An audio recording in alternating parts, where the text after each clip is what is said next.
What's Happening Dracut is sponsored by BGI Group, LLC.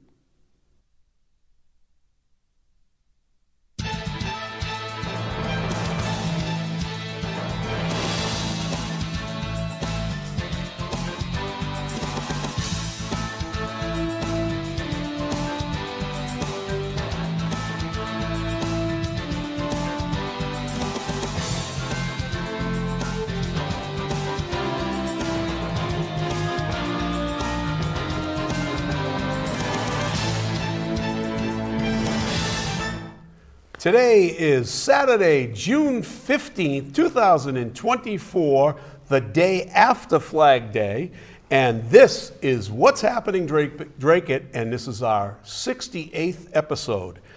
Good morning, ladies and gentlemen, and welcome to the show. I'm John Zimini, I'm your host, and I'm along with our other hosts, and we've got a guest here tonight.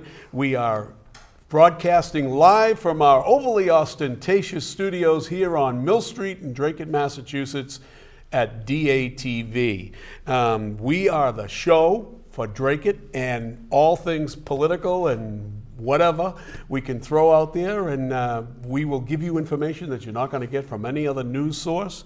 We're here to try to inform the voters, inform the taxpayers, and keep you abreast of all of the stuff that's going on in Dracut and around the surrounding area. So we want to try to keep this conversation moving swiftly and fast-paced as well as stimulating. Today we have with us on the set the #1 architect in the Merrimack Valley in Massachusetts and soon to be the world. We have our Dracut man about town, the guy who can't get on a board until the other night. He got on the board another night. That's Phil Thibault. How are you, Philip? I'm well, thank you. How's it going? Very well, very well. Good. I recently went to Washington, D.C. The architects had their convention, national convention. Awesome. So that was fun. So did you get to go to the White House? I did not. It was a quick trip. We left Thursday morning, got there in the morning, went through the convention, had supper with Anderson Windows, and then got up the next morning, did some more on the expo, and then we left Friday early afternoon. So it was a one-day hit. Very quick. One day hit. Very tiring. Yeah, I'm sure. So you got on a board this week. I was recommended this week. Oh, okay. So we'll get into that a little bit later. We can. Yeah, we can, absolutely. Certainly. Hey, when things change, elections have consequences. We'll discuss it later, but they have not changed completely. Yeah, exactly. So we also have with us Jennifer's favorite beau, the guy who is the Teflon Don of DATV and of Dracut, the best basketball referee in all of the world. He's here with us today, and he's always with us, and that's our guy, Gordy Scott. Hey. Hi, Gordy. How are you? Yeah, I'm good. I'm a little upset about the Celtics last night, but other than that, Everybody is. I mean, they got trounced. yeah, it was not good. I mean, my wife was yelling at the TV, and when I saw the score, I turned it off and I went right to Hannity. Yeah, I was the first quarter. They don't play well. Dallas Yeah. usually comes out pretty good, and so the second quarter I was waiting for the comeback, and it didn't happen. And then I went to bed. What do you think? Game 5? Yeah, it'll happen. You think it'll happen in Game 5?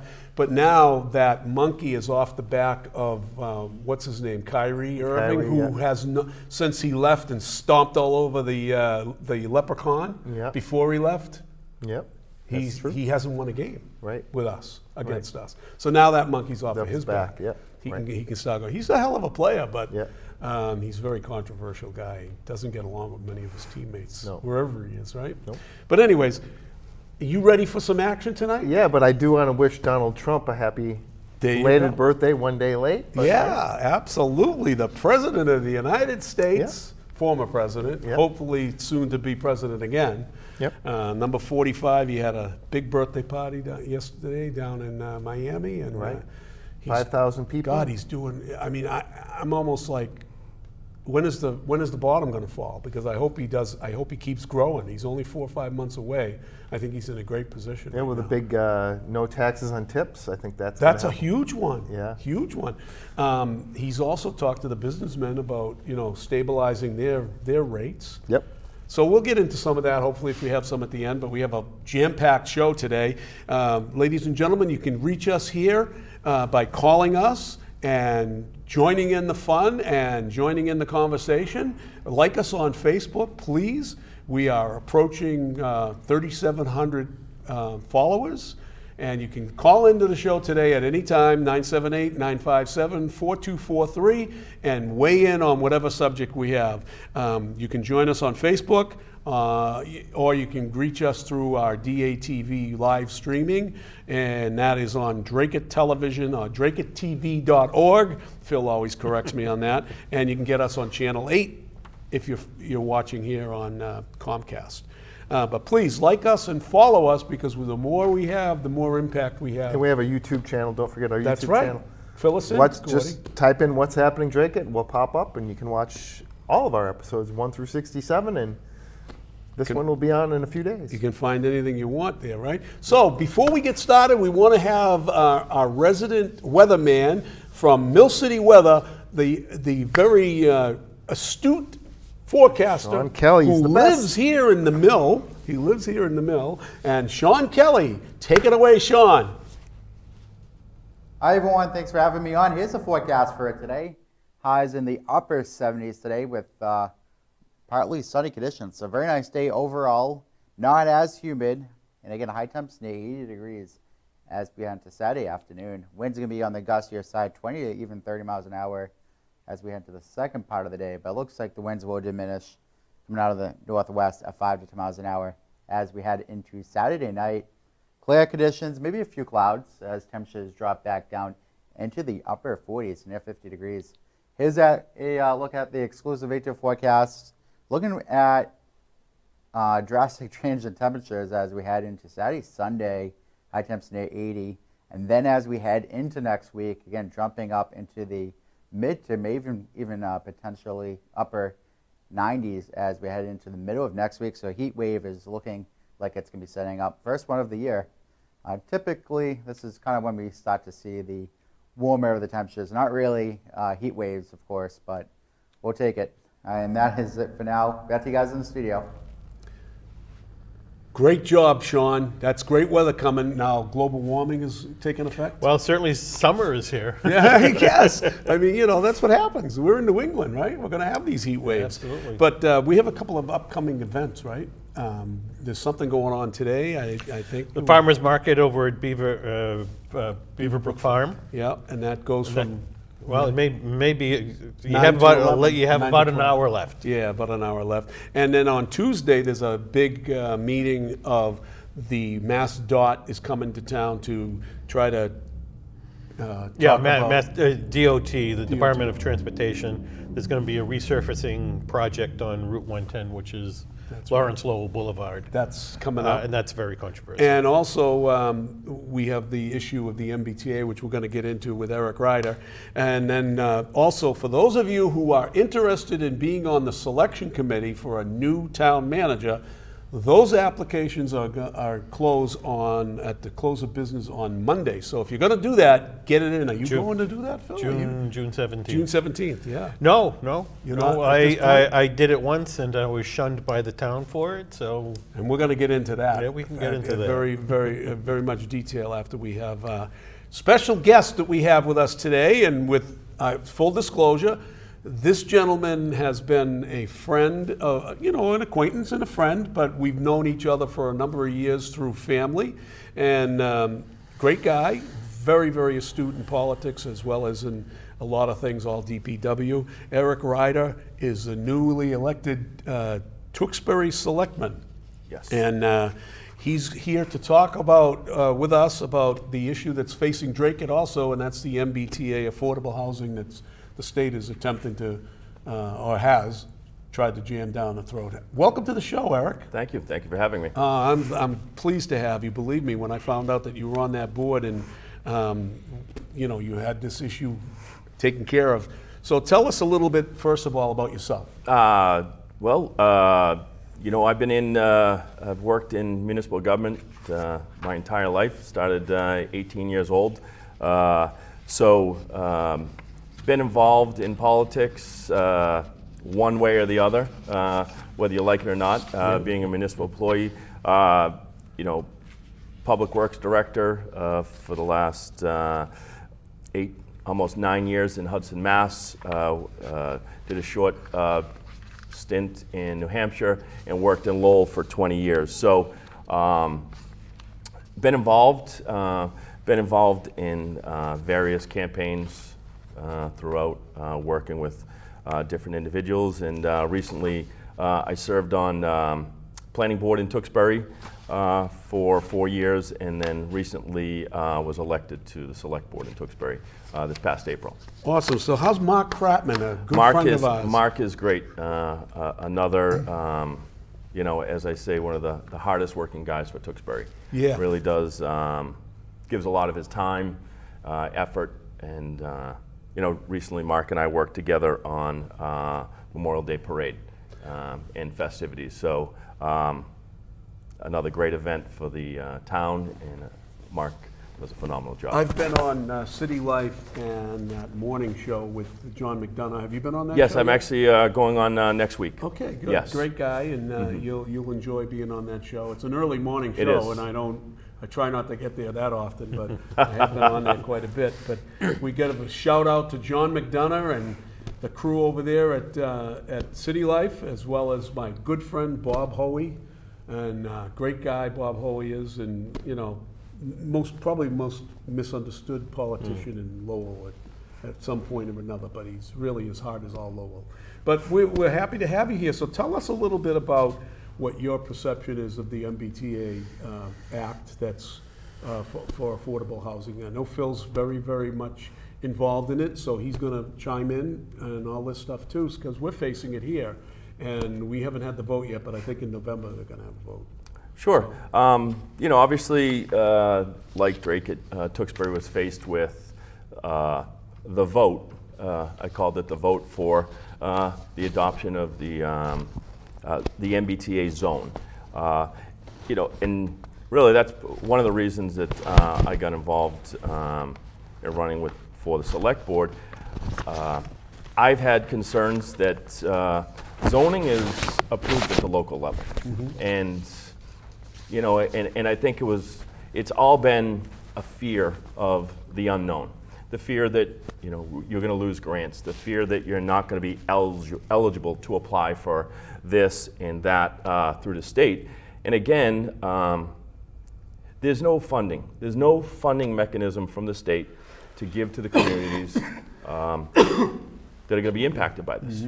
1,200 plus units and 50 acre of areas zoned, bringing in multiple condos, apartments, a combination of all the above, and there's no funding. You know, the state has come right out and said there's no funding for this.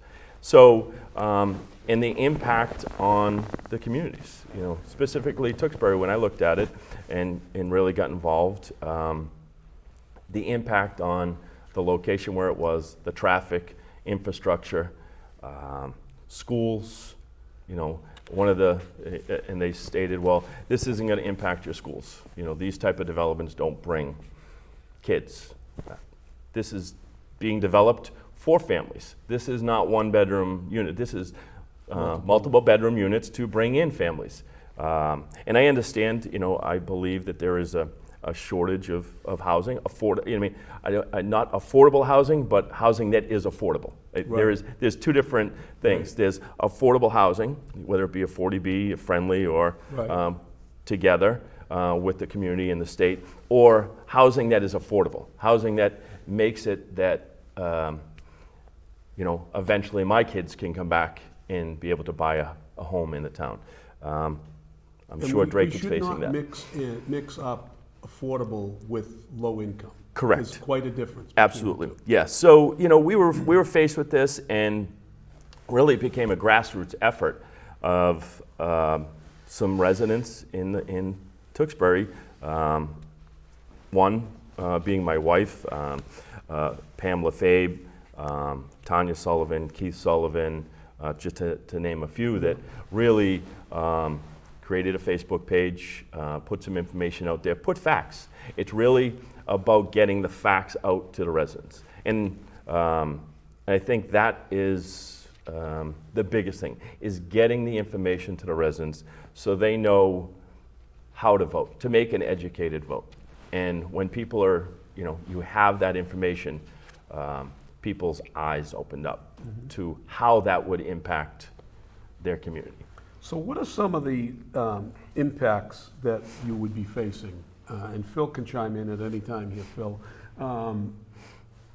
With no money coming in other words, infrastructure like roads, supplement to the schools or whatever, what are some of the impacts that you guys recognize that would be detrimental to the town? I looked at it, one being roads, traffic mitigation is always a concern. You're putting 1,200 units into a densely, 50 acres, densely zoned area.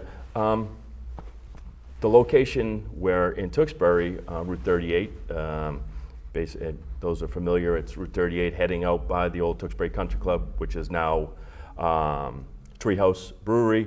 It was the right-hand side from the post office to Shawsheen Street, and then the opposite side. Isn't there a Shawsheen school Street. back there too? There's farther up, there's the Wynn Middle School's there. So that would be the impact, one being traffic. Then you look at your water and sewer infrastructure, and those are impacts too. So I look at that as where there's no funding mechanism for those, that's going to be borne on the taxpayer. Right. And when they talk, schools will be impacted. 1,200. If there's one child in half the homes, there's 600. But these are being built to have families come in. So that's an impact. And with the 170 plus communities that have to adopt this, they'll all be fighting for, whether it be MSBA funding, whether it's MassWorks grants or those other dollars. There's not enough to go around. So ultimately, that's going to be borne on the resident. So that's a big concern. I saw that I've been paying attention to what you guys did, and I watched your meeting where you guys took the vote on this. So the Board of Selectmen essentially voted unanimously to recommend no to the town meeting. Correct. And then you went to town meeting, as you so aptly said, and the vote was over 500. Yeah, 565 to 142 in opposition. Right. So now, Phil has a slightly different take on it, and why don't you tell us about where you stand on it, Phil? Yeah. So in Dracut, there's always been talk about economic development in Dracut, and I'm looking at the MBTA communities as an opportunity to create additional economic development. So if you have housing that's going to supply for 1,200 families, those 1,200 families are also going to need businesses and amenities in the area, that the way that this whole thing is set up, that they need, that they can walk to. Sure. And so that will drive an economic development in that area that it's within. So we've specified right now Loon Hill Road and Broadway, which is kind of a business district, and also Tennis Plaza over off of Lakeview Ave, which is close to the schools, but there's still kind of a business area in there. And I certainly see that as a driver, as an opportunity to essentially bolster not only our current economic base, but help to make it thrive and actually bring in more businesses within those areas, because those amenities are going to be needed. So Eric, we have a group in town that is somewhat semi-organized. I think there's more people that aren't involved in the group because it's pretty new for us. And I think that'll grow as it goes on. But they have been attending meetings like the Zoning Review Board, Zoning Bylaw Review Committee, because they had a weigh in on this, and they did a lot of research. And I know you guys really patted your town employees on the back for what they were doing in terms of compliance. Absolutely. And we understand that they have to work to comply at some place, but Did you have a lot of pushback on those different committees on the boards that were recommended? Well, you mean the finance committee Yeah. voted to adopt. The planning board voted to approve the zone or the area that was picked. There were multiple areas picked, and ultimately they had listening sessions with the town, and ultimately came to that zone off of 38. But the select board was the only board, town board, that voted not to approve.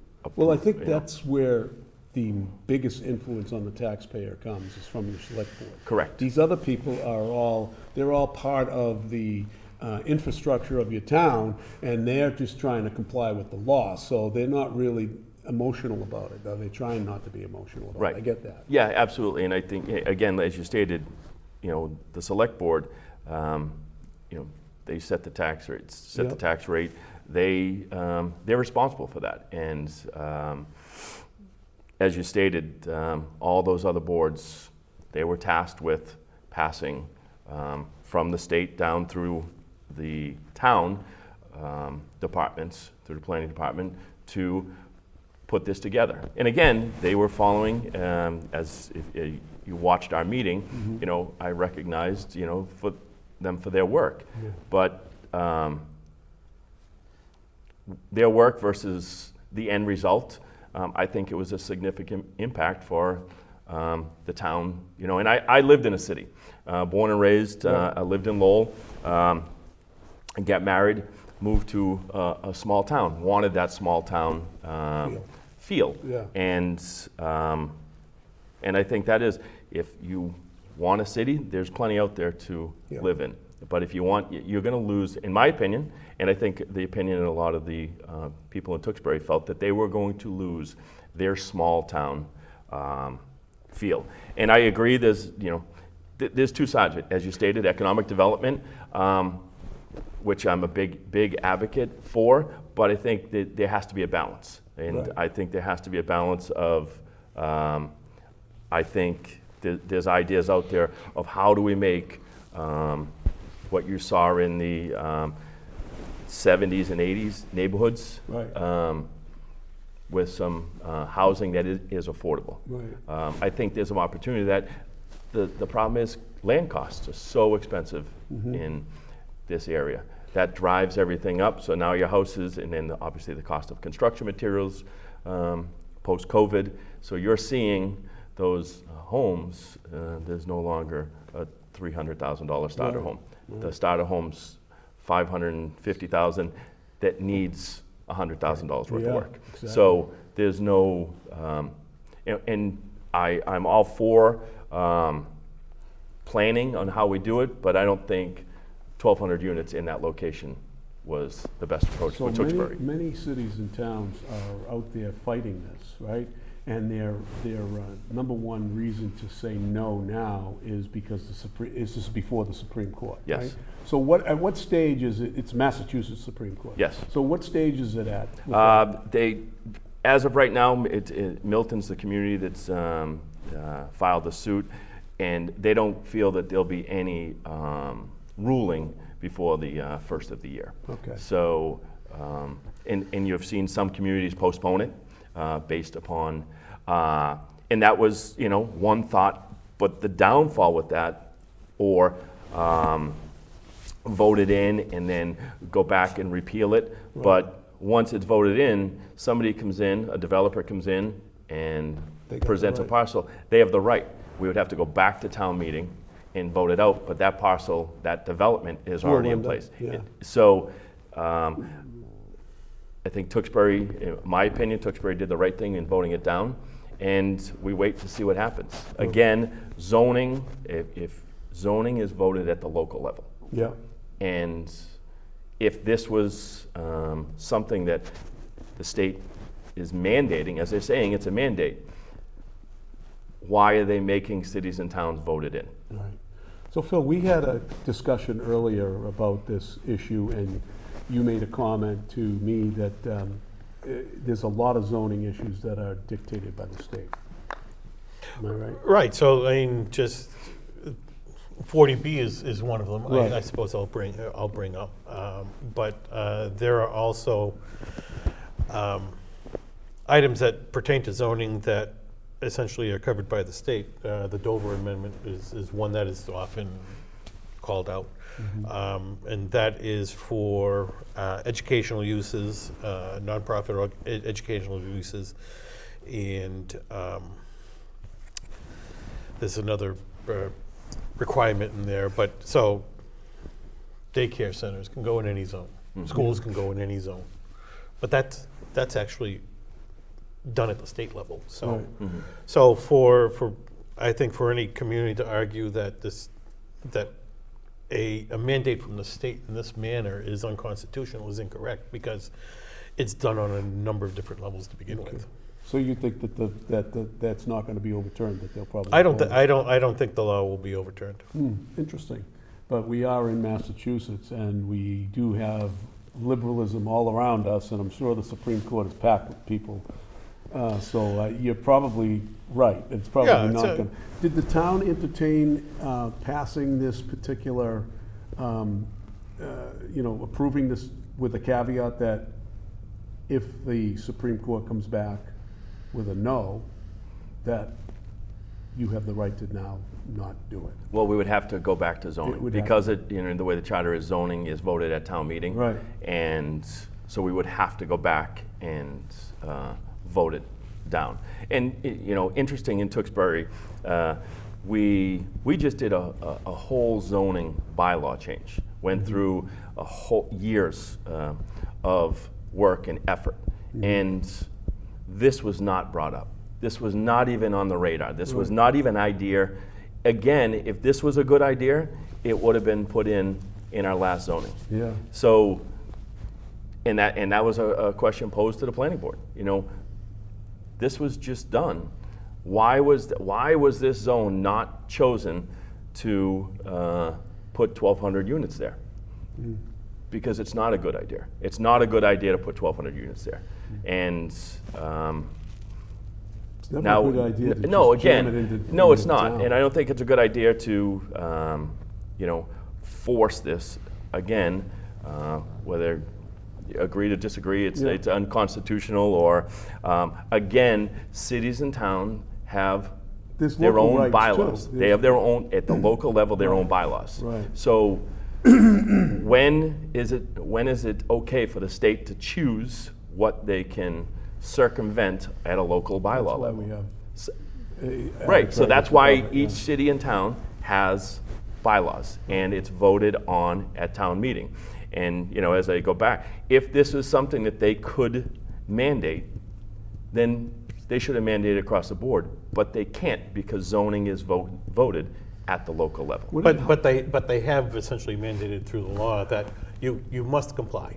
You must comply, You must or provide a zone A zone. that permits 15 dwelling units per acre, and I think that's the same across the board. yeah, I for think it most of went the up to 8. communities. Yeah, I think it was 8. And it's based on the number of existing dwelling units that you have, and I think Dracut and Tewksbury are very similar. I would say, We're yeah. about 1,200. I think both communities have to provide about 1,200 units. Yeah. But it's a matter of zoning that capacity, and that's the only thing the state is saying at this point is you got to zone the capacity. Sure, that's today. Yeah. You mean, and I'll, as Mark Kratman, eloquently stated at town meeting, you zone it, they will build it. Yeah. Look at Tewksbury. Everything, it's a hot town, market-wise, real estate. So is a hot if you zone it, they're going to build.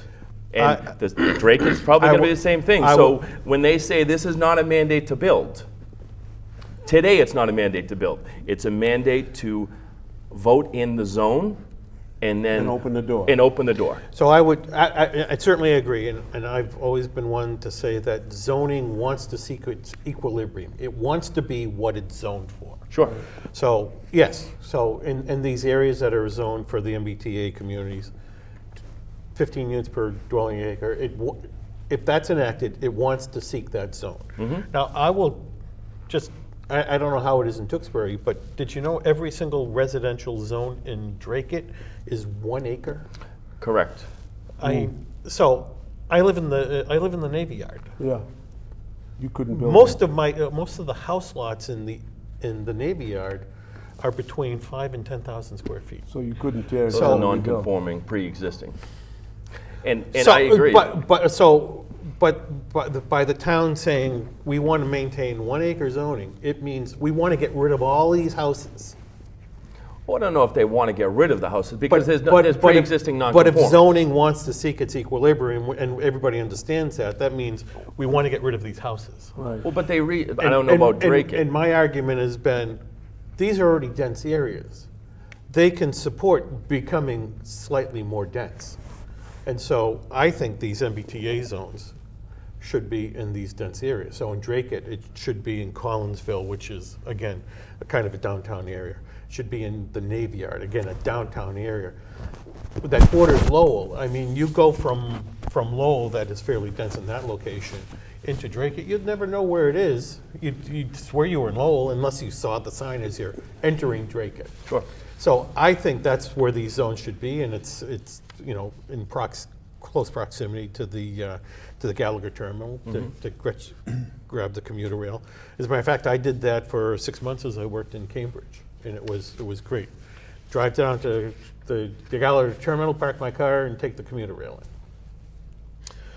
But I think that again creates the opportunity for economic development, because if it was in the Navy Yard and if you created an additional 600 dwelling units there, well, I mean, the Perfect Cup, we go to the Perfect Cup Yeah. occasionally. And it's a great little shop, but wouldn't it be great if more of these little shops were popping up, bakeries and fishmongers and butchers and stuff like that, essentially creating the old neighborhoods that used to be around in these areas. Well, Tewksbury has a unique face to it because it's much different than Dracut. It Their does, I economic agree. development, they're not starving for economic development Right. like we are. You have a big business base and you have a split tax and all of that Yes. stuff. And we're trying to get to that, but we're never going to get there because there's just not enough building going on. And I think Tewksbury, one advantage that we have is location to Right. 93 and 495. Absolutely, absolutely. uh, And I would agree that even though Dracut and Tewksbury are similar population-wise, they're vastly different in their economic base and the Right. culture. Well, Yeah, this is that's- just the tip of the iceberg for Absolutely. us in Dracut. And believe it or not, we've already gone through a half an hour of Really? this. And we're going to have on a representative of our, that I've reached out to, that's part of the No MBTA in Dracut group, and she's going to come on in a future show. She just wasn't available to come on today. But we're going to afford them the opportunity to come on and talk about their plight and what Sure. they want to do, and try to give them and it will be good because we have somebody here in our resident architect that will push back and say whether or not it's good. Now that doesn't mean you're for for it. clarity, correct. Right. I'm not necessarily for or against it. It's just, as an architect, I like to say, okay, this is the building code. What's our opportunity in creating a project that will work for us? Yeah, and again, I look at, I pull myself away from the selectman role, Right. and I go to my, my day job. I'm a DPW director. Right. How is that impacting? Yeah. How is that impacting my role? What is that going to do? That's a significant impact, Right. and we're not getting more and more funding. Again, I always look at how. I mean, we're faced with budget, Yeah. concerns and shortfalls, and the economy right now, the way it is. Communities across the state are faced with shortfalls, and Tewksbury is not in that predicament. So Because you got good look at that. management. Yeah, I we think have it's we've good had management. phenomenal town manager, 14 years. Richard Montori's done a phenomenal job and left us and is leaving us in a great spot. So he's retiring. He is retiring in October. Yes, we've been notified. So we're gonna be in the midst of a search, as you are, and maybe we'll have you come back and we can talk about that Absolutely. in the future. No, I appreciate it. Thank you again. Thank you for coming on. I wish Dracut, anyone, again, I said this from when I got involved, and I think these groups are getting involved. I think it's, I spoke with someone on the way in today that lives in Drake, and I said, get involved. At the end of the day, you have your voice at your town meeting. And it's your voice. No one can tell you how to vote, how to speak about it, and do your homework. At the end of the day, do your homework, understand, and it's facts versus fear. Yep. Learn the facts. Don't just listen to the noise. Get educated. And if the group is really wants to fight this, put the information out there. Correct. Because you will get those people that have never been involved, don't go to town meeting. They'll come out and either support or not support, but they'll come out. And absolutely. I think that's the. Once again, Eric, Great thank you so much for coming today. Thank you very much. Stay tuned, ladies and gentlemen. We'll be back in a couple of minutes. I'm going to ask Matt to throw that video of the May 2020 Board of Selectmen meeting where the board skirted and avoided the whole selection process to pick their own chosen member, their own chosen town manager. So we'll be back in about 2 minutes, and stay tuned. Thanks again, Eric. Thank you very much. Thank you very much. Because I don't have any point of reference. We should continue the process and interview the finalists over Zoom. Thank you, Mr. Chairman. Mr. Chairman, may I? Yes. The screening committee did as we asked and provided what they believed using the limited data provided from the candidates, what they felt were the 4 strongest candidates. No one refutes that fact. When this process started in October, no one could have predicted that 6 months later, we would be in a worldwide pandemic, facing months to years of economic downturn. This is not circumventing any due process. This is what is in the best interest of the town to assure proper management as we navigate the next few fiscal cycles. We need a team. We need a strong town manager, and we need a strong fiscal director. We need a leader who understands the economic challenges of Dracut. And I do believe we have something to compare it to. We've all worked under, at least on the finance committee, I worked closely with Dennis Pindek for 6 years, and then Jim Duggan for 5 years. I know town management. We've been to conferences. We've seen Westford. We've seen Jody out of Westford. We've seen Paul Cohen out of Chelmsford. I think we have a basis to understand if Ann can do this job. Thank you. Any comments? Yes, may I? Yes. Okay, so first I want to apologize to the taxpayers of Dracut for our board's actions this evening and inaction following the process they paid for. We hired the Collins Center. The taxpayers paid them roughly $8,000, and each of us on the board selected an intelligent person from the community to volunteer their time. And I was told it took about 25 hours to meet, review resumes, interview candidates, and they provided us 4 names of the best professionals that they found that we were ultimately to interview for the highest administrative office in our town manager. I want to thank the selection committee. They did yeoman's work in this process, and they're to be commended. And now, because of this pandemic, which has absolutely nothing to do with choosing a town manager, 0, all of their work is being discredited because somebody has an agenda. You are not respected by all the board. Your well thought out results should not justify changing the process. And this goes directly to the selection committee. And I truly am sorry that you wasted your time. But this meeting tonight, it reeks of backroom politics, collusion, and consensus gaining. And that was absolutely how this meeting, this special emergency meeting, came about. Why would we have a meeting to take a vote if there were not already 3 certain votes in favor of it? Very disappointing. This is not the management process we selected and that the taxpayers deserve. They deserve to have us conduct the interviews of all prospective professional candidates that have the highest qualifications and experience, and we are being denied the opportunity. And if we can meet via Zoom for meetings, we can meet via Zoom for interviews. The world has changed. We may not go back to person-to-person meetings for a very long time. We're going to have to make do, and everybody, even people who are not used to this process, are going to have to conform. This is very important to continue the progress of our town, to keep revenues streaming in and not further burden the taxpayer.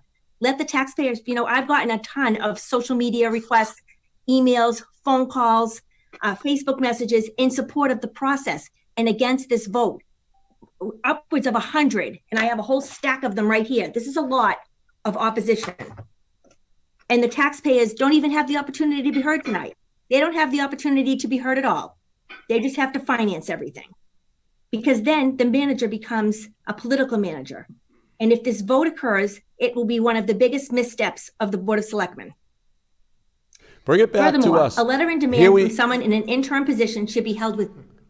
Excellent. That's probably the most passionate speech and take on that whole thing that Tammy ever put out. I mean, she shined like a star that night, and she was spot on. But now we are facing, again, 4.5 years later, we're faced with finding a new town manager.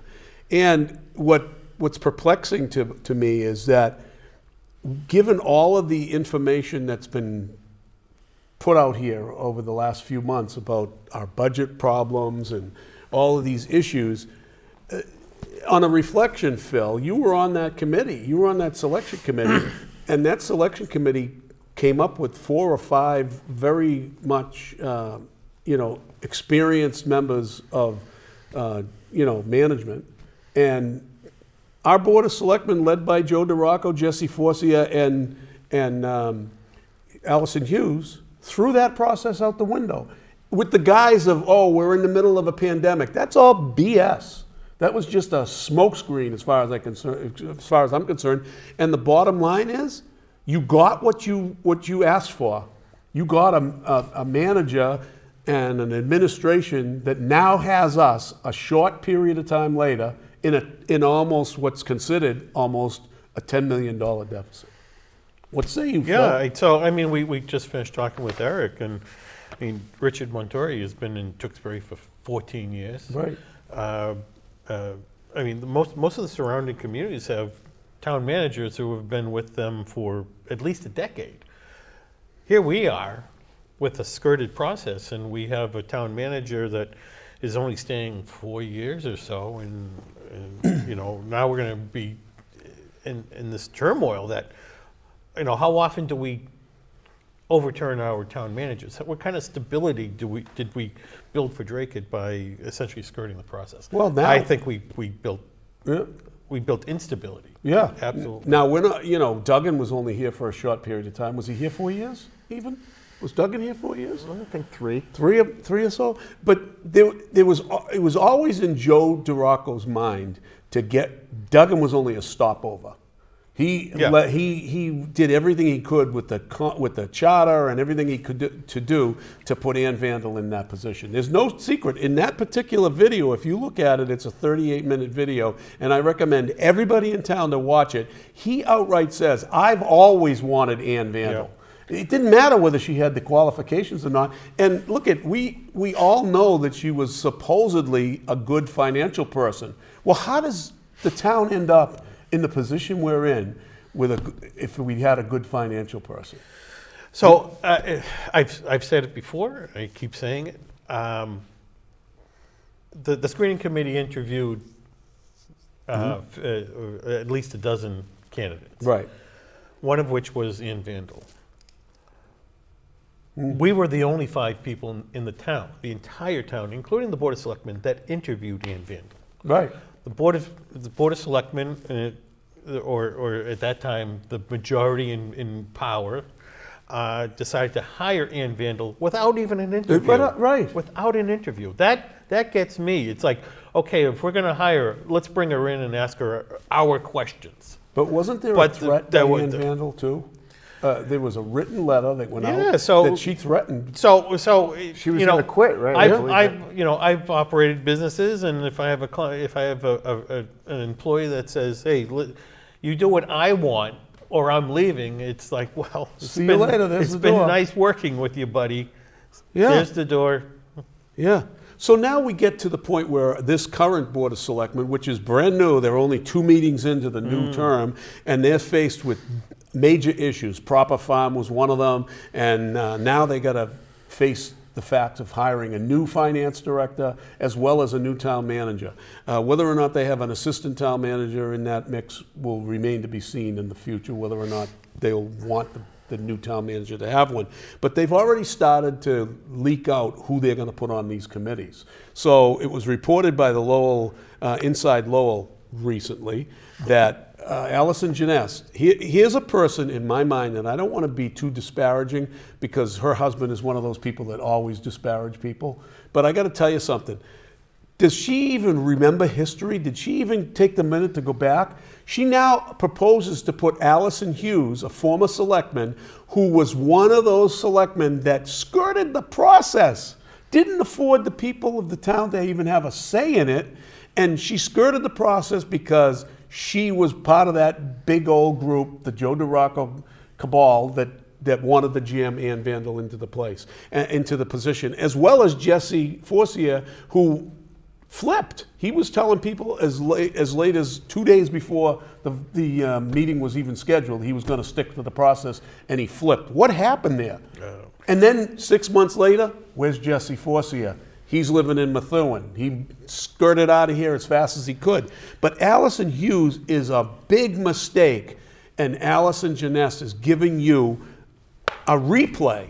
I mean, the person that didn't follow the process, you're putting her on to now try to follow the process? So here's an issue that I find very objectionable, is that after this whole thing kind of fell apart and Allison Hughes and Joe DeRocco and Jesse Forcier scuttled the process, Allison Hughes was actually publicly saying that the selection committee did not treat Ann Vandal fairly.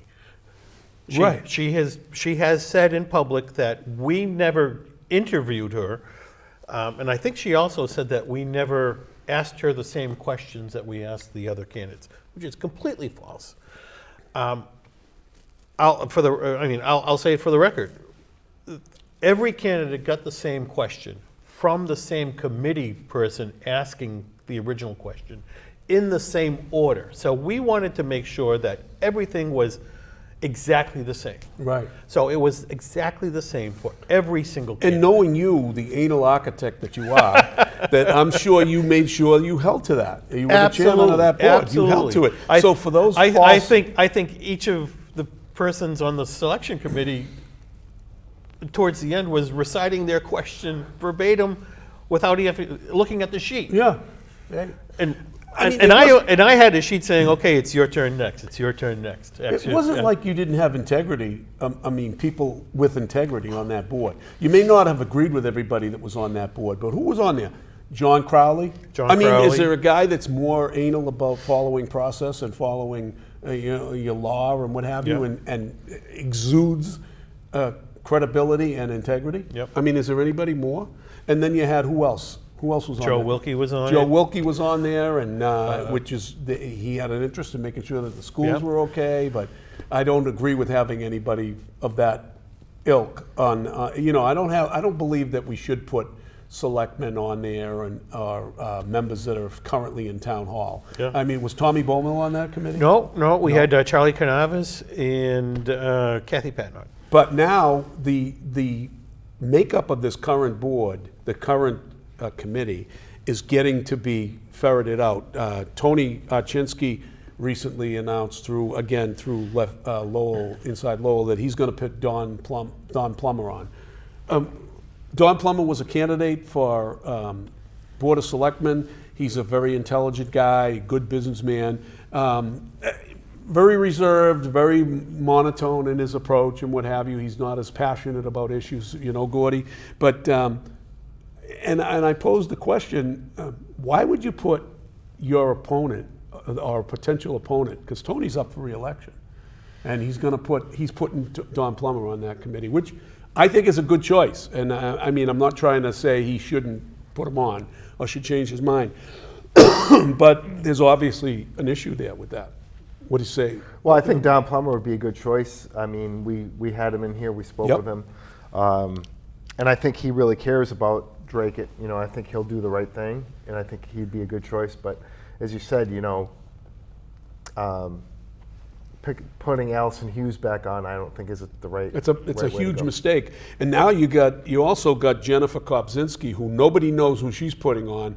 And I can just imagine, I can just throw out a few names of who Joe she may put out. DeRocco. She might, I don't think Joe will even bother coming in, although you never know with his narcissistic attitude. He might want to be on that committee just to throw And a I heard monkey Tom wrench in. Beaumont is also going to be. And Tom Beaumont is being chosen by Josh Taylor, which is okay. I mean, you know, I don't think that, I like Tommy, but I wish that Josh had thought outside of the box and got somebody else outside of the box. Now, I have relationships with several members on the Board of Selectmen, and you know, I could have, so doesn't Phil. We could have asked, we could have said, you know, we'd like to be on that committee, but we didn't. We didn't ask because we don't want, I know I'm a lightning rod, but I'm gonna tell you this right now, with the makeup as it's going right now and 2 at-large candidates, that I may put my, I'm gonna contemplate over the next couple of days whether or not to put an application in to do it, just to find, because it's scary that what can happen, although in the end, the people that will be making the choice is the 5 members of the Board of Selectmen, and Anyway, the majority of those right. I have confidence in. A majority of those I have confidence in. Do you, Phil? Yes, and I honestly have a lot of confidence in the Collins Center for doing Right. the proper procedure and following, you know, getting the resumes, helping vet them out for the original, to narrow them down by the selection committee. And you bring that up again. We have to reach out to the Collins Center, and I'm sure that's not free, right? No, it's not, but that costs money. But it's not as And expensive as what Eric was talking about going out to bid for Right. it, because. But I'm just saying, it's yet another expense that the town has to Right. incur because we don't have a long-sitting town manager again. Yeah. Now, just imagine if Jen Kopczynski picks George Miliaris, because I know that, Matt, if you could put up a couple of things here. We just got a caller that wanted to tell you guys that apparently Jennifer Kopczynski is putting Dave Martin on that. I was just going to say, Dave Martin is going to probably be her candidate, and sure enough, you know, Dave Martin is going to be Jen Kopczynski's choice, I guess. But that's unbelievable. Another one. You're putting a guy in who just got rejected by the town, by the way, in a pretty, you know, important way, because they were trying to push. You want that group? You want Lucky Vizina and those guys involved in this, and Joe DeRocco involved in picking the next manager after what you just had done to you with the current situation? By the way, Heather Santiago Hutchins probably, in my opinion, my humble opinion, probably put one of the best candidates possible on that committee. She chose an outsider, somebody that has lived in the town for 40 years, that one time served on the school committee here 40 years ago, and she's involved in the card group. And Linda Hayes is a very well-spoken, well-mannered, intelligent person who I believe will bring a good perspective to that committee. You know, and I think, you know, kudos to Heather for doing that. You know, she could have succumbed to some of the pressures, and I think she's going to be a good candidate. And how many people are going to be on the? There's going to be 7, so there's 5, one from each member of the Board of Selectmen, and then the 2 at large. Now, those 2 at large are going to be critical, because who's going to drive the bus? Are we going to have the good old boys driving the bus? Or are we going to have people that are really concerned about the driving the bus? And I think the last selection committee had a good mix, and I'm sure that Joe DeRocco wasn't happy with his candidate that he put on. No, again, you know, it was unanimous to send forward the 4 candidates that we Right. ultimately did. And, I mean, his candidate, so Joe's appointment didn't even vote for Ann Vandal. So now we know that there's a couple of people out there. There's been speculation on a couple of people that are going to be candidates for the at-large. I've heard a couple of names. I've heard Dan Crouchy. I've heard George Miliaris. Matt, put up this string that I gave you earlier today. So George Miliaris went on Facebook and said that he'd be a good candidate to be on that committee, as a former selectman. Now, I know he would know what to look for, but, I mean, he didn't even realize that Ann Vandal had gotten an interview. I mean, he was pushing that. So that leads me to believe that he probably was a favorite. She was a favorite of his. Oh. So that scares the hell out of me, that you're putting in somebody that would rather do a political appointment and not a professional appointment. So there's two ways to, I think, put together this committee, and it can be a committee of, I'll describe them as disassociated with the politics. These are people who are going to be independent thinkers, look at the best candidates and push them forward, regardless of what political outfall there may be. And I tend to think we had that last time, because I mean, the shockwaves that went out as soon as those four candidates were put forward, and Ann Vandal wasn't in there. I mean, you could almost hear the rumbling. Yeah, like the earth was shaking. Exactly.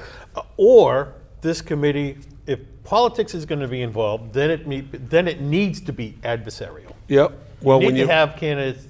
You need to have committeemen who are going head to head. Listen, in my opinion, my humble opinion, I've known Dave Martin for a number of years. He doesn't have the best of personalities there is out there. Doesn't exude a lot of charisma.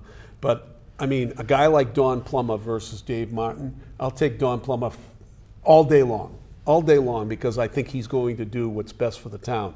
I don't believe, not in any stretch of my imagination, that Dave Martin wouldn't infuse what he's used to being involved with, and that's the good old boy network of Dracut. I mean, this is a guy that went out and made all kinds of money off the town while he was doing volunteer work and serving on boards. He's doing all this work that he's getting paid for by the town. And It's I'd ridiculous. say the same thing with Allison Hughes. Yeah. She's there for a political appointment. Yeah, exactly. So we're going to move on to the next subject. There's going to be much more on that issue. I mean, Meliaris, I voted for him as the moderator, but he does a very, very bad job of it. He just doesn't. I mean, I watched Tewksbury the other day doing theirs, and I mean, when an article comes up, George is right away, is there a motion? Is there a second? All those in favor. He doesn't even ask about the debate. Doesn't even ask about whether or not you're going to debate. He doesn't pick his head up from the page. I do have to give him credit on one thing. At least he had the valedictorian talk about the time capsule, and I had been bringing that up previously. I mean, it never had been done in the last 3 or 4 years. Not to knock him, but I know his wife loves me, so I'm going to give him a little bit more knock. I mean, he announces those who had passed during the last year. He announces all the names, but he doesn't give a moment of silence. Doesn't even present a moment of silence. And then he forgets one, overstepped one. It's just, I wish he would be more attentive. I just think he's not. Is he rushing through it just to get in and out? Well, Phil Thibault's theorem of Dracut Town meeting, that it can only last for 2.5 hours. How long did our last meeting last? 2.5 hours. 2.5 hours. That's right. Wow. That's right. So let's move on to the next subject, and that's the departure of a finance director on top of Ann Vandal.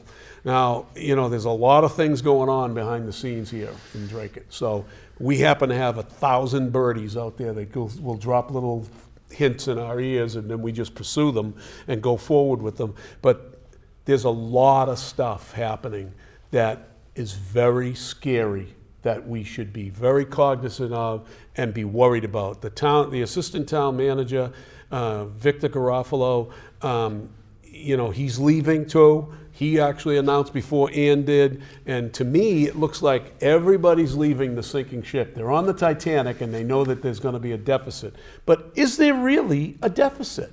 And, when you're pushing for a $10 million override because you're projecting a $10 million deficit, and you guys are out there guiding the ship, the finance director and the manager, and you are looking at all these numbers and you're estimating what your revenues are, don't you pay attention to that and know what the revenues are almost on a weekly to monthly basis?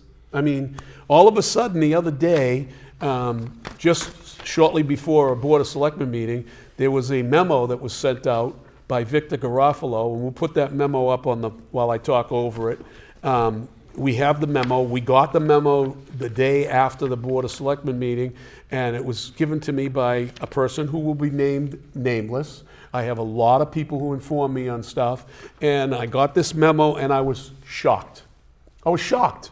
We just had a town meeting where everybody was crying about a deficit. He spoke. He spoke, and he talked about. He knew that the deficit wasn't nearly as bad as When they was were this portraying. dated, this letter dated? It was dated on the 11th of June, Which was only a few days after the town meeting. yeah, a few days after the town meeting. Are you paying attention? Some of the things that they said that they underestimated. They underestimated revenue from investments. Now the town invests some of the funds that we have coming through, and that gets bonds interest or whatever, right. CDs, right. whatever. And there's a lot of different things on this page. We can go through the whole thing, and some of them are short money that increased. Some of them are big, like the cannabis money was pretty big, as well as other departmental revenues went from $670,000 to over $1 million of revenue. And you didn't know this before town meeting. You can take that down now, Matt. And then you don't. Then the big one is your investments. Everybody here on this panel has investments, right? Yep. You look at your investments? Oh, yeah. Yeah. I mean, I'm not looking at them to find out, that I need that money today, because I'm not going to need the money today. But the town needs the money today, right? And that investment jumped from $160,000 in estimate, $165,000. I don't want to put any information out that could be construed as misinformation, because everything I say, they say misinformation. John Zimini over-exaggerated that. Right, over-exaggerates. Yeah, well, you know what? You caused the over-exaggeration. So that investment income went from $165,000 to $1,171,000. And they allowed town meeting to be under the assumption that we were in a $3 million deficit. Now they're telling us, according to this document, that there's a $3 million surplus, basically, because of revenue. Now you're going to tell me if this isn't miscalculation or, in my opinion, a form of mismanagement, I don't know what is.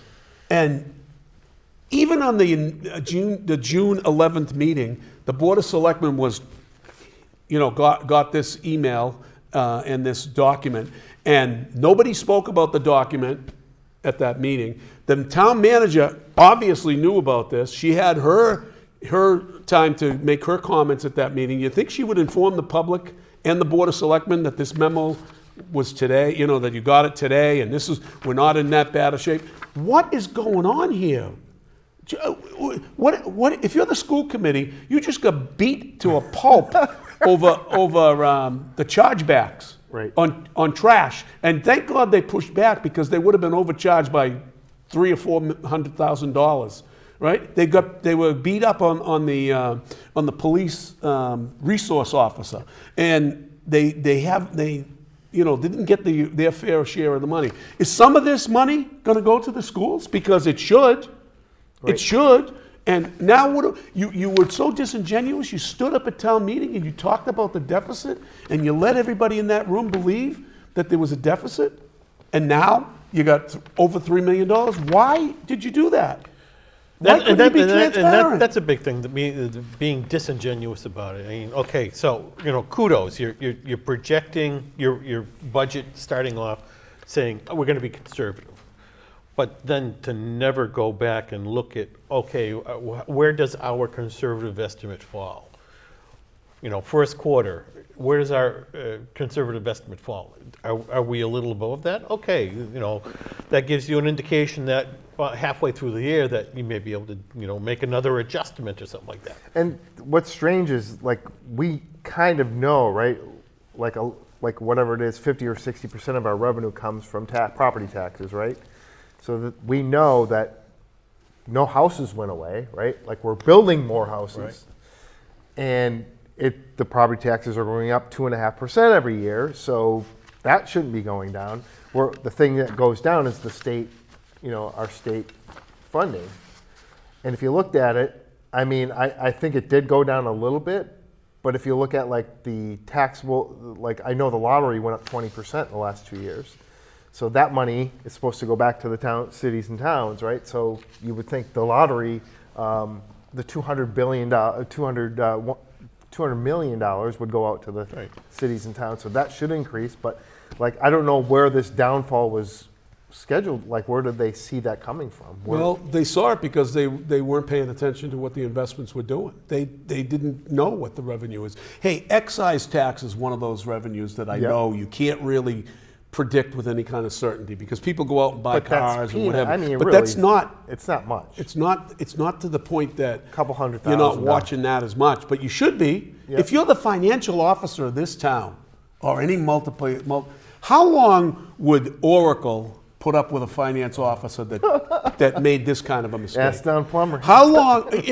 And that's why I bring that up, by the way. And how long would another business? How long would you put up with that, Phil? If you'd be fired. If you're, You'd be fired if it was a public company. I'm looking at things not only quarterly. I'm looking at them monthly. Yeah. I mean, I certainly wouldn't do it daily and weekly because that just bogs you down too much and there's too much fluctuation there. But certainly you can look at things monthly and then quarterly. So now you sow all of this fear and you say you're going to have a freeze on hiring and all this stuff and all of a sudden mattress fees and garbage fees. Right, and all of it, they're proposing all this stuff upon the taxpayer because you know what?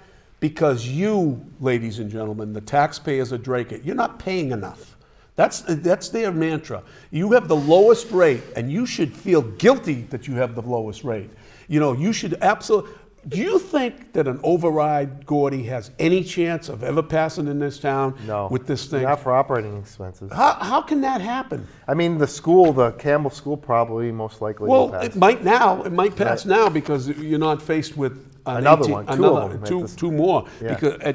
But they're still not telling you that there's not a deficit in the future. Right. They're just telling you that right now we've got revenues. Well, they had pulled stuff out of free cash to cover this year anyway. So. And then you got the cannabis money problem. That's going to be an issue. But and that one, to be honest, that one gets me. So the town signs a contract with all of these cannabis facilities, these dispensaries.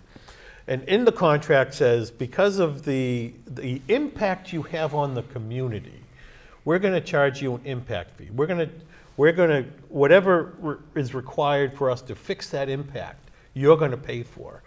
And then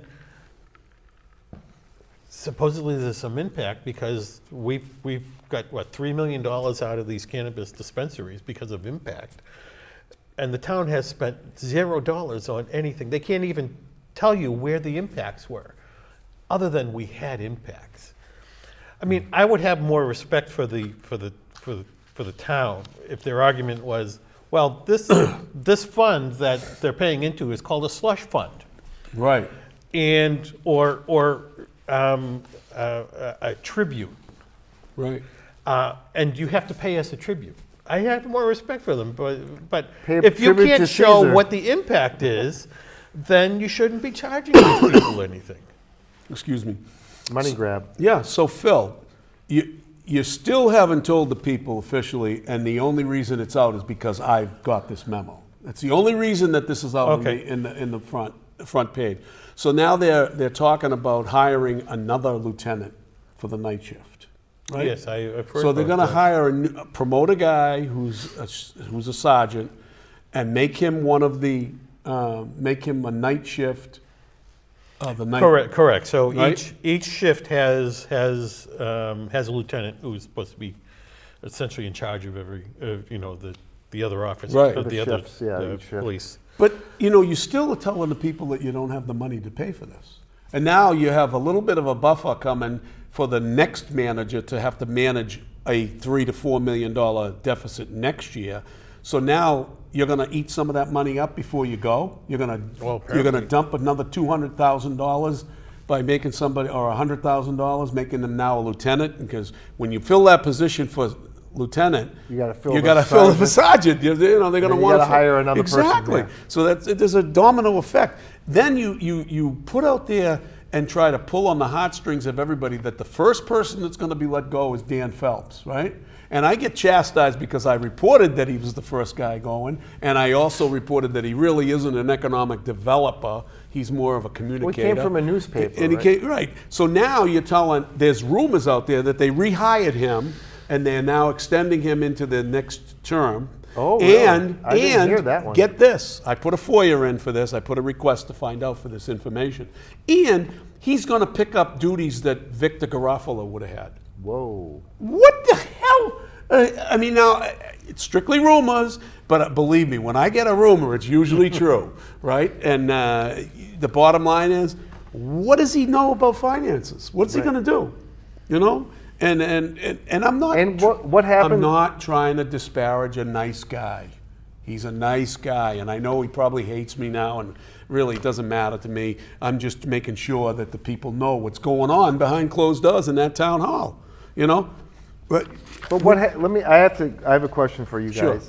So Ann's not leaving until September, correct? No, she's leaving August 9th. Okay, August 9th. She's taking vacation till September 13th. Okay, but Victor's leaving prior to that. He's leaving in July. So would she select a new finance director before she leaves? Or no, because finally Tony spoke up and said, the finance director, and so did Josh Taylor, spoke up and said, in the town charter, it's the appointment of the Board of Selectmen. And I've always known that. Town accountant. Town accountant, which is really the check and balance. But Victor is also the town accountant, right?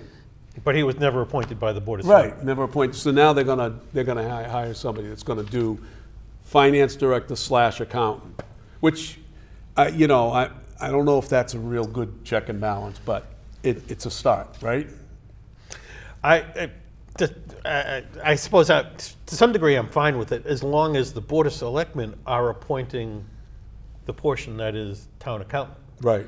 The way we had it before is that Ann Vandal, or the town manager, appointed the finance officer, and then the town manager then assumed that, or made an appointment that I'm also appointing this person as town accountant, without even a ratification by the Board of Selectmen. It's essentially, let's cut out the Board of Selectmen altogether. Let's take the town charter and just throw it away. Yeah, absolutely. So now we have, by the way, I knew about this memo last Tuesday. I knew a little birdie told me about it, and I knew some of the information, but I didn't disclose anything until I got an official document. And so I got something from a different person talking about this memo, which, and you know, there's one thing you're going to find out, that if somebody drops some information in my lap, I try to confirm it before I expose it, and I make sure that I'm on the right ground, because right away they're always saying that, you know, I tell untruths or half-truths, or I spin it. Whatever it is, it's my opinion, and I'm entitled to it, right? But what they're really upset about, and I find out that there was a new email that was sent out by Victor Garofalo to members of the Board of Selectmen and the Finance Committee, and he was in that memo, or in that email, he's expressing great disappointment in the fact that somebody who received this memo gave it to social media, and that we need to find out who that is, or something to that effect. I haven't seen the memo, the email yet, but they are more focused on finding out who the leak is to get information to the public. I mean, isn't transparency something that government should be all about? Yes, absolutely. Well, I mean, you know, why are you afraid of transparency unless you're hiding something? Right. Right? I mean, unless you're doing something nefarious behind closed doors, you should welcome transparency. Get it out there, but so the public. No, the emails went back and forth, and I will be FOIAing that information on Monday morning, because I want to know. And there's one person who thinks they're smarter than everybody else in the world that's in that chain that I understand, that criticizes the fact that the information got put out and it should never have gone out until it was publicly discussed. That is wrong. Once a public official gets a document, or once It's public. you It's you public. put an email in your, we may never see the email, but if somebody finds out about that, it's public document. Correct. This is not a personnel matter that ends up being, Right. you know, Like someone's going to get fired or hired. yeah, or- it's not something in executive session. It doesn't have to be exposed on the Board of Selectmen or at a public meeting. It's a public document. What is your thought process? John, I just want to bring up a Facebook. Rob Shepard has chimed in. Sure. He says, circling back to that memo, it sounds like we need a special town meeting to revisit the budget as well as our approach to forecasting the deficit down the road. You know, Rob, you're hitting the nail on the head. You're not going to get that, I don't think, unless you really push it, and I hope you do, because they, meaning the manager and the assistant town manager, at the very least, misled everybody during that town meeting because At they best, knew this. right? At best. At best, right? And at worst, they covered it up for a reason. And why? So they can look good, maybe, they can maybe get some spin as they go on out the door. Good luck to Sudbury. Good luck to Sudbury if this is what you've got. And, you know, this guy is always telling us that he's an honest person. Well, an honest person also has integrity. And somebody said to me that, well, you know, he might be taking his marching orders from the manager. And I agree, he probably is. Well, he should be. Well, he should be. Yeah, he's working for And her. you would hope that the town manager also had integrity. But you know what? Yeah, integrity is something that you need to have, that you're not going to do something that you know is not right and you still follow through only because, well, you can't use the excuse, the manager made me do it. Right. Or I went in the bank and robbed the bank because my wife needed more money to go to Amazon. Right? I mean, that's not an excuse. Right. Integrity is an important piece of the whole process. And I'll tell you right now, I question that a lot. Because if I was on that Board of Selectmen, I'd be calling for a special meeting of the Board of Selectmen, and I would be showing the both of them the door. See you later. There's a lot of damage, ladies and gentlemen, that can be done over the next few weeks and months if we're not careful here. And people will say that I'm really just stirring the pot and throwing the mud out there. But the bottom line is, there's a lot of things. So Phil, I got a question for you. Should the first order of business be, once a new manager gets picked, should the first order of business be for the Board of Selectmen to ask that manager to go out and have an audit of the books? An independent audit? I would think so. I mean, we've had a number of audits done for other departments.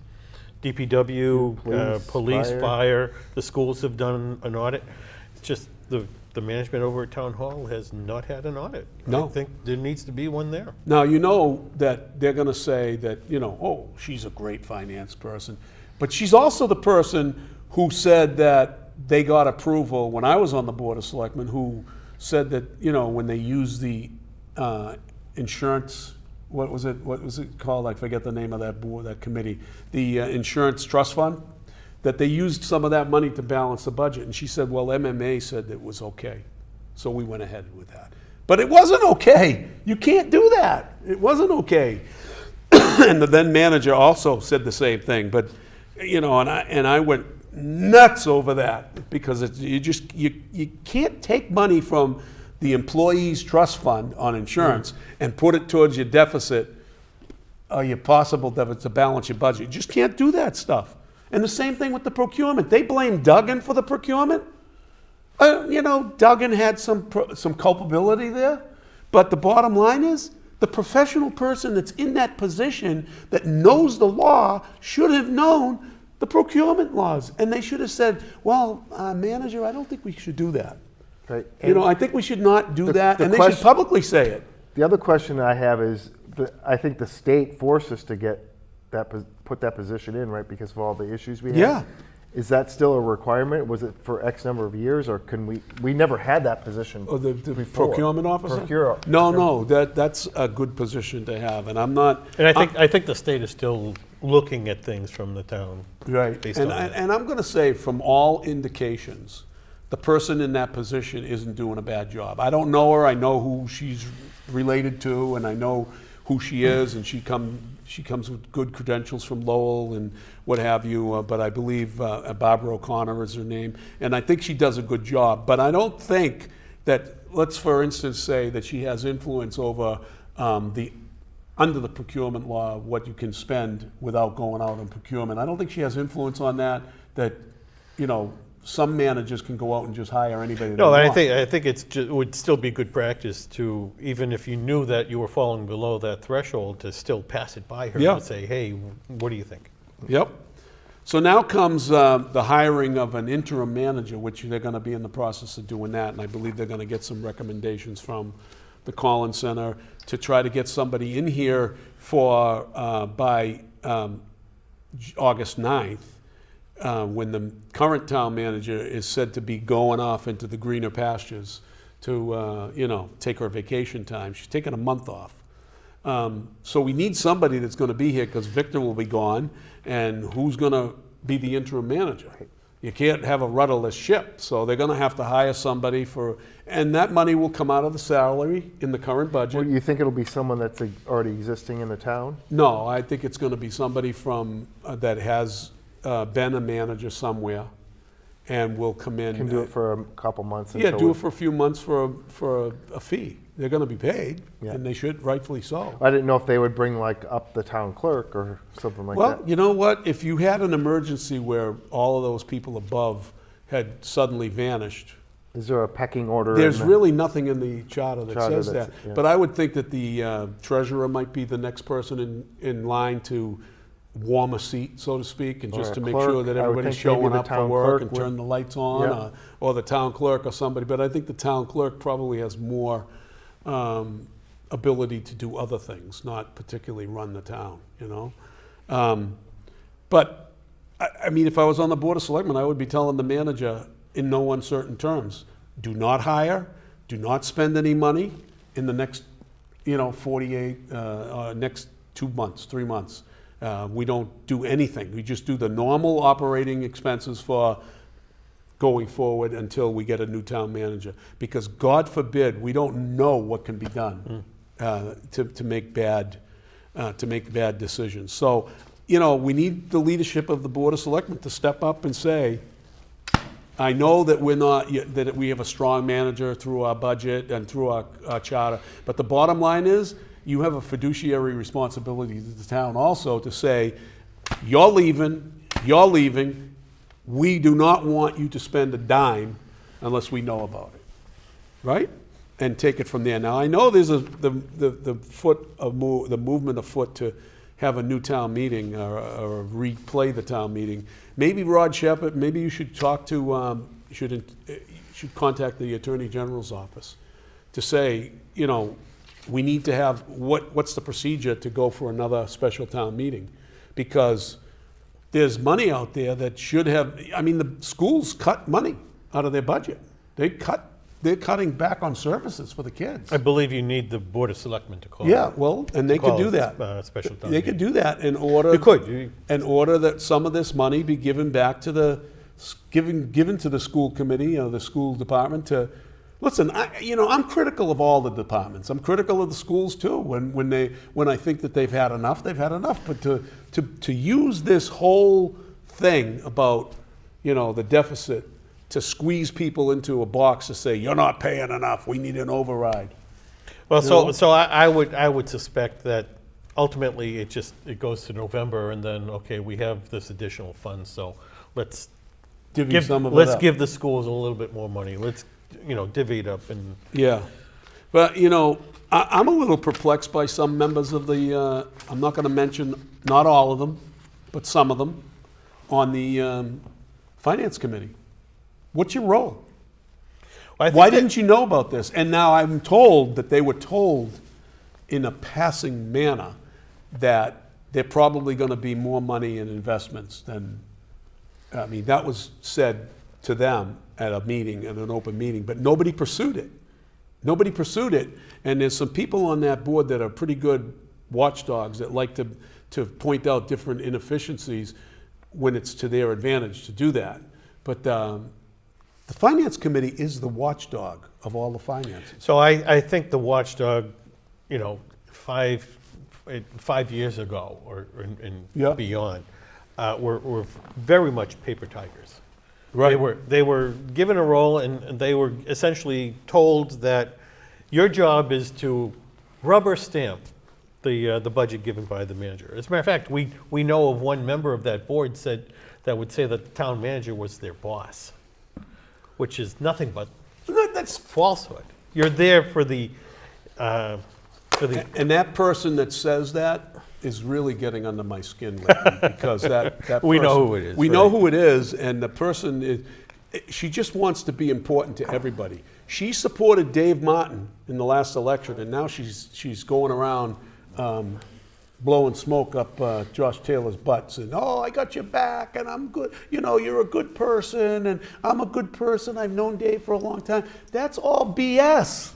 All BS. You just want to be liked by everybody, but in turn, what you end up being is not liked by many. And they know what you are. They understand who you are. So I like the fact that the new form of the finance committee is more adversarial. Yes. towards the manager. That's how and they're that's the supposed to way be. it should be. Yeah, I think Alyssa Nazaro does a good job. Again, we're not always going to agree on everything, and we shouldn't make that an issue not to like each other as individuals, right? People don't like me because I'm like A lightning rod. I'm a lightning rod, and I tell people I'm a lightning rod. I'm only a lightning rod because I'm saying things that you don't like to hear that you know are true, right? Yep. And I'm exposing things that are coming out. It's like Donald Trump. You like Donald Well, yeah, except I don't have that much of a mouth, I guess. Although I can. I mean, you know, there are people out there that'll push me to be in a certain way. Like there's some people out there that don't like the fact that I push for Donald Trump, and that's why I don't have as much credibility with 50% of the people in town. Well, that's not true, because in my view, there's a hell of a lot more than 50% in Dracut Yeah. that like a It's Donald like Trump. 65%. Yeah, and, you know, and less like the liberalism that you're espousing, Right. that these people espouse. So, I mean, there's pushback all the time. By the way, I want to say a shout out to my good friend, speaking of liberalism and Democrats, I want to shout out to my friend Brian Martin. We have some really hot and contested arguments. And Usually when I'm trying to enjoy my lunch. yeah, well, you know, somebody brings up Trump and somebody brings up Biden, and it all goes downhill from there. But where do we go from here, Gordy? Where do we go from here on this stuff? Because, you know, we just spent $1 million on a farm. We just, you know, putting pickleball things in, pickleball courts in. And good thing the TIF didn't pass. Thank God the TIF didn't pass. Right. But you want to know something? With all due fairness, had town meeting known about this $3 million, might would that TIF pass? Probably. I wouldn't have been in favor of it because I know, Right. I know that it was a friendly A handshake. good thing people stood up and Yeah, but I spoke think about that was an overwhelmingly thing. I think the again, it's all about management. I think that whole TIF process was mismanaged. Yep. I think there should be a program throughout the entire town allowing any business owner to do some upgrades to their businesses and then through a process, Right. go for a TIF. Yeah. If you're improving You can the apply, have an businesses, application process that if you're here's improving the requirements. business Right. facility and it's going to increase taxes, then yeah, let's invest in But our offer own that people. to everybody, not just the chosen Absolutely, few. absolutely. Hey, I got a shout out to my good friend Leo McMahon, who's watching the show today. Leo, you remember the business of the infamous insurance trust fund money being used. You remember that very well, as I do. But we're at the end of the show. Can you believe it? We didn't even get into much Trump stuff. We're at the end of the show. Yeah. Now, guys, you know, with all the stuff that's going on, do we want to have a show in 2 weeks? Because usually in the summer we kind of lay back and go to once a month. I think we're going to play it by ear and see what comes out. But I'll keep you informed as to that undercover or trying to cover up to find out who let that memo out. Yeah, who Because leaked? you need a slap on the hand. We don't believe in transparency. We don't believe in the Constitution. We don't believe in open government in Dracut. We want it all closed doors. So, folks, I've said my piece for today, as Mark Levin would say, and I'm ready to go home and relax for the day. Gordy, take us out. Well, Dracut, thanks for watching our show. We appreciate you, and today's our 68th episode, so we appreciate that you guys keep watching the show. And if you want to give us feedback, John's always watching the Facebook page, so just post a comment there, and we'll get back to you. And if you have anything you want us to talk about in our next show, also post that there, and we'll do that as well. So, thanks again for watching when it's Saturday and it's 11 a.m. It's What's Happening Dracut. Bye, everyone. Have a good day.